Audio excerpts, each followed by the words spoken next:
당신에게도 봄이 있었다. 마음이 기억하는 그 시절이 있다. 지금 이 순간, 그때로 돌아갈 수 있다면 당신은 무엇을 하고 싶은가?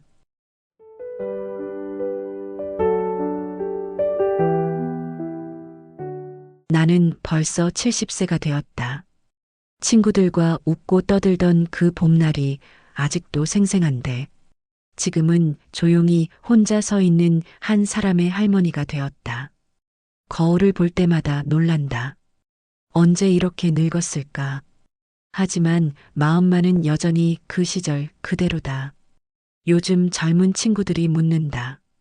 할머니는 후회하는 게 있어요? 후회라는 말이 참 무겁다. 하지만 솔직히 말하면 다시 돌아간다면 하고 싶은 것들이 너무나 많다. 가장 먼저 하고 싶은 것은 용기를 내는 것이다. 그때는 왜 그렇게 겁이 많았을까? 정말 좋아했던 사람이 있었다. 대학교 2학년 때 만난 그는 도서관에서 항상 같은 자리에 앉았다. 나는 매일 그 근처에 앉아서 책을 읽는 척했지만 사실은 그만 바라보고 있었다. 그가 입고 온 연한 파란색 셔츠, 책장을 넘기는 소리, 고개 숙여 앉아 있는 뒷모습까지 모든 게 선명하다. 사실은 내가 참 초라하게 느껴져서 말을 걸지 못했다. 6개월 동안 그랬다. 6개월이다. 어느 날 친구가 나서서 그에게 내 마음을 전해줬다. 그런데 그가 뭐라고 했는지 아는가? 저도 그분이 궁금했는데 피하는 것 같아서 관심 없는 줄 알았어요. 그 말을 들었을 때의 충격을 지금도 잊을 수 없다. 6개월을 헛되게 보낸 것이다. 지금 생각하면 참 웃기다. 그때 내가 무서워했던 것이 뭐였을까? 거절당하는 거? 창피를 당하는 거? 하지만 진짜 창피한 것은 아무것도 하지 않고 시간만 흘려보낸 것이었다. 다시 돌아간다면 첫날부터 말을 걸 것이다. 안녕하세요. 우리 같은 과죠? 이 한마디가 그렇게 어려운 말이었나? 용기라는 것은 거창한 게 아니다. 그냥 한 발짝 앞으로 나아가는 것이다. 두 번째로 하고 싶은 것은 더 많이 경험하는 것이다. 그때는 왜 그렇게 안전한 길만 걸으려 했을까? 25살 때 친구들이 배낭여행을 가자고 했다. 유럽을 한 달 동안 돌아다니자는 것이었다. 나는 거절했다. 사실 그동안 모은 돈도 아깝다는 생각이 들었다. 회사에서 눈총 받을까봐. 여자끼리 돌아다니면 위험하다는 부모님 걱정도 있었다. 친구들은 갔다. 한 달 후에 돌아온 그들은 완전히 다른 사람이 되어 있었다. 눈빛이 달랐다. 이야기하는 방식도 달랐다.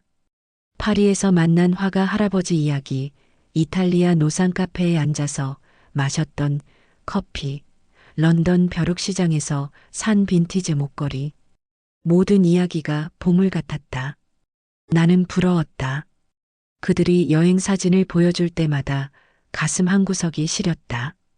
내가 만약 그때 갔다면 어떤 이야기를 들려줄 수 있었을까?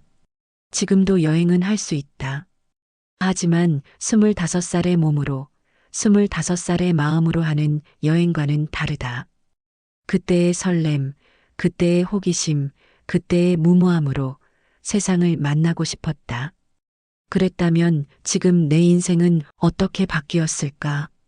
세 번째로 하고 싶은 것은 나만의 시간을 제대로 누리는 것이다. 그때는 왜 그렇게 남을 위해서만 살았을까? 결혼하고 첫 아파트에 이사 갔을 때가 생각난다. 작은 투룸이었지만 내 공간이 있다는 게 그렇게 행복했다. 첫 월급으로 산 분홍색 커튼을 달고 작은 화분을 창가에 놓았다. 그때만 해도 내 취향대로 꾸밀 수 있다고 믿었다. 하지만 아이들이 태어나면서 내 공간은 점점 사라졌다. 아이 물건, 남편 물건, 시댁에서 가져다 준 가구들로 집이 채워졌다. 내가 좋아하는 건 점점 줄어들었다. 한 번은 에어컨을 사고 싶었는데 그땐 큰맘 먹고 사야 하는 비싼 물건이었다. 그런데 신우이가 이민 가기 전 쓰던 것을 받았다. 그땐 생각해서 주신 거다 했지만 사실은 싫었다. 나도 좋은 물건을 한 번쯤은 갖고 싶었다. 어떤 날은 주말에 혼자 영화라도 보러 가고 싶었다. 하지만 애는 어쩌고 밥은 어떻게 해? 라는 남편 말에 포기했다. 친구들과 차 한 잔 마시러 가는 것도 눈치를 받았다. 그땐 남편도 젊었기에 이렇게 사소한 걸로 다투는 일이 많았다. 그래도 남편은 모른다. 근처 사시는 시부모님이 매일같이 찾아와서 간섭하는 것을, 말하지 못하는 답답한 마음을 풀고 싶었음을. 35살부터 45살까지 10년이 그냥 지나갔다. 매일 똑같은 일상의 반복. 아침에 일어나서 밥하고, 빨래하고, 아이들 학교 보내고, 장 보고, 저녁 차리고. 그게 전부였다. 다시 돌아간다면 단호하게 내 시간을 지킬 것이다. 일주일의 하루는 온전히 내 시간으로 쓸 것이다. 그게 이기적인 게 아니라 필요한 것임을 알았으니까. 네 번째로 하고 싶은 것은 내 목소리를 분명히 내는 것이다. 그때는 왜 그렇게 참기만 했을까? 30살이 되면서 다들 결혼을 했다. 나도 주변의 압박에 못 이겨 서둘러 결혼했다. 사랑보다는 조건을 먼저 봤다. 안정적이고 집안 좋고 성격 무난한 사람. 그렇게 만난 남편과 40년을 살았다. 결혼하고 나니 시댁과 얽히는 일이 많아졌다. 명절 때마다 전날에 가서 음식을 준비했다. 시어머니는 우리 집 며느리는 참 착하고 잘한다고 하셨지만 정작 나는 전날 가서 자는 것도 싫었고 친정 가족을 늦게 보러 가는 것도 싫었다. 왜 며느리는 당연한 시댁 일꾼이 되어야 할까? 아이들이 아플 때도 집에서 그냥 돌보면 될 것을 뭐 좋다고 자주 병원에 가냐라고 하셨다. 나는 불안했지만 말을 못했다. 며느리가 시어머니 말씀에 반박하는 게 아니라고 배웠으니까. 20년 넘게 그렇게 살았다. 내 생각은 접어두고 내 목소리는 삼키고 가장 힘들었던 건 아무도 내 편이 없다는 느낌이었다. 특히 나를 지켜주지 못하고 항상 시부모님 앞에선 작아지는 남편을 보는 게 더 힘들었다. 나는 점점 작아졌다. 앞으로 나는 어떻게 해야 할지 막막한 마음뿐이었다.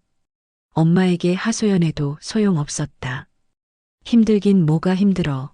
시집가면 다 그런 거야. 라는 말만 돌아왔다. 그때는 엄마에게 너무 서운했다. 내가 바란 건 따뜻한 한마디의 위로였는데. 그러나 지금은 안다. 엄마도 그렇게 살아왔다는 것을 말이다. 머리로는 이해가 간다. 하지만 마음의 용서는 또 다른 문제다. 지금도 95세이신 엄마와 나는 그리 가깝지 않다. 같은 노인이 되어 보니 서로의 상처를 이해하게 되었지만 오히려 거리를 두면서 사는 것이 서로를 위해서 더 나은 것 같다. 5번째로 하고 싶은 것은 작은 꿈들을 소중히 여기는 것이다. 그때는 왜 모든 걸 거창하게 생각했을까? 정말 하고 싶었던 건 디자인 공부였다. 하지만 결혼하면서 꿈을 포기했다. 가정을 돌보고 육아를 하는 게 여자의 본분이라는 말을 들으며 자랐으니까. 가끔 아이들의 그림 그리는 걸 도와주면서 마음이 설레었다. 내 안에 아직도 그 꿈이 살아있다는 걸 느꼈다. 첫 월급으로 산 빨간 립스틱이 있었다. 작은 거울 앞에서 그 립스틱을 바르던 25살의 나를 기억한다. 그때는 빨간 립스틱 하나만으로도 세상을 다 가진 것 같았다. 언제부터였을까? 화장하는 것도 귀찮다고 생각하게 된 건. 커피숍에서 혼자 앉아 창밖을 보는 것도 좋아했다. 지나가는 사람들을 보면서 상상했다. 저 사람은 어디로 가는 걸까? 무슨 생각을 하고 있을까? 그런 소소한 시간이 나에게는 보물 같았다. 하지만 결혼하고 나서는 그런 시간이 사치가 되었다. 커피 한 잔 마시러 나가는 것도 죄책감이 들었다. 그 시간에 집안일을 하거나 아이들을 돌봐야 한다는 생각에 매번 발길을 돌렸다. 다시 돌아간다면 그런 작은 행복들을 절대 놓치지 않을 것이다.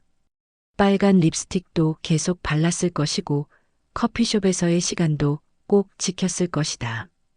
작은 것이 모여서 인생이 되는 것이다. 여섯 번째로 하고 싶은 것은 젊은 몸으로 뛰어다니는 것이다.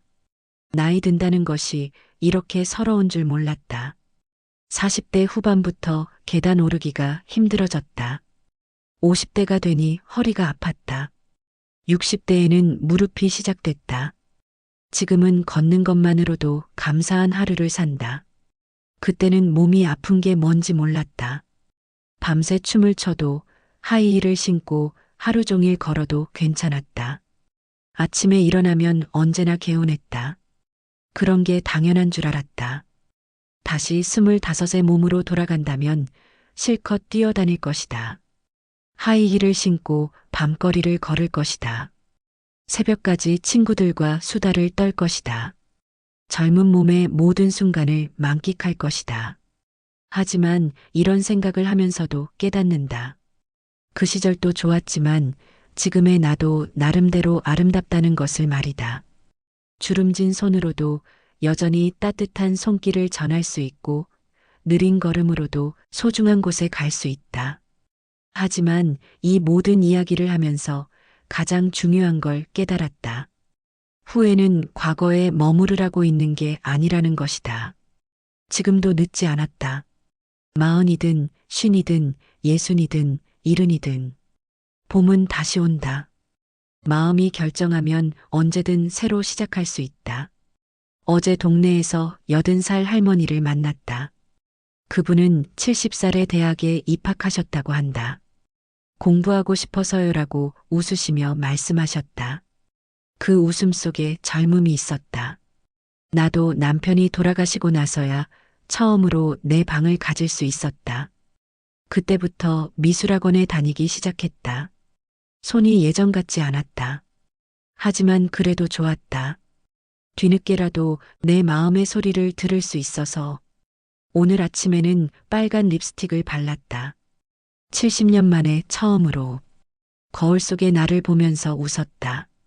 주름은 늘었지만 눈빛은 여전히 살아있더라. 다시 돌아간다면 처음부터 내 마음에 솔직할 것이다. 시댁 눈치 보지 않고 남편에게도 내 생각을 분명히 말할 것이다. 아이들에게도 엄마도 꿈이 있다고 당당히 이야기할 것이다. 내 인생이니까 진짜 나로 살아갈 것이다. 그러니 이제 묻겠다. 당신은 오늘부터 무엇을 시작하겠는가? 내일이 아니라 오늘 말이다. 20대로 돌아가고 싶은가? 돌아갈 필요 없다. 지금이 새로운 20대의 시작이다. 나이는 숫자일 뿐이다. 진짜 나이는 마음이 정한다. 꿈을 포기한 순간이 진짜 늙는 순간이다. 젊음은 돌아오지 않지만 젊은 마음은 언제든 되찾을 수 있다. 인생은 끝나는 것이 아니라 계속 시작되는 것이다. 봄은 나이를 가리지 않고 다시 피어난다. 조용히, 그리고 찬란하게.